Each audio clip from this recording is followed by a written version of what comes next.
You won't believe the craziest thing I'd ever seen when I was locked up, but first I gotta tell you how I got in there because that's almost as crazy as what I saw. So, at this forsaken time in my life, I was in a jail that was 5 stories high, and surrounding this jail, as you can imagine, was a barbed wire fence. Now, inside of the barbed wire fence, there was a sidewalk where you could go to visitation. So, let's say you were walking to go to visitation or put money on someone's books, you could literally just reach out and you could be touching the jail. And if you look up, you'd see all the windows. Now, the windows that was placed in every single cell was very similar to this, only if this was a rectangle and if it had a metal bar right here. Now, I don't really have the words to explain it, but like these windows, you couldn't really see out of them like at all. Like you would know if it was bright outside or if it was dark outside or if like a fire truck went by, you could see like the flashing of the sirens, but you couldn't see anything. Now, before this had happened, I remember seeing a lot of times where people would remove the weather stripping and be able to move the window 2 inches so you could kind of peek out there and see what's going on, but they took it to a whole nother level. Now, don't ask me how they do it, because hell, if I knew how to do it, I'd have done it, right? But they ended up figuring out how to put the whole piece of glass out and then put it back in like nothing had ever happened. So shortly after they had figured out how to do this, now they needed string. So they grabbed trash bags from everybody in the dorm,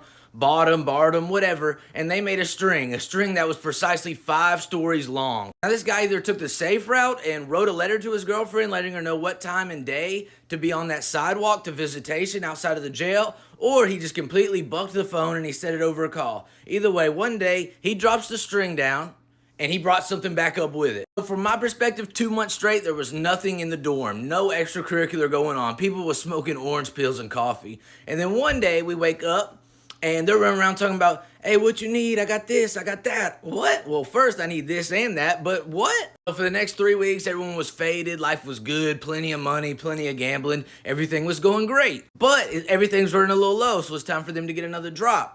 So from my perspective, again, it's about maybe 3:15 in the morning. They haven't called breakfast yet. I'm asleep. Next thing you know, all the lights are on and the police come running in there and they run straight to one cell. So me and my cellie are trying to look out this tiny window and we're bumping each other out of the way trying to see what's going on.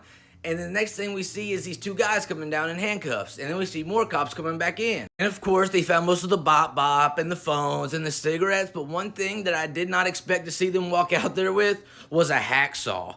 I guess they were planning to saw off that metal bar that was in the middle of the glass, and they were going to jump on that trash bag string and ride up on out of there. Or maybe they were planning to cut somebody with it. I really don't know. I can only imagine, but if you want to do that, there's a lot better things you can use than a hacksaw, right? Hey, if you've seen something crazier, or if you see something while you were locked up, drop it in the comments, man.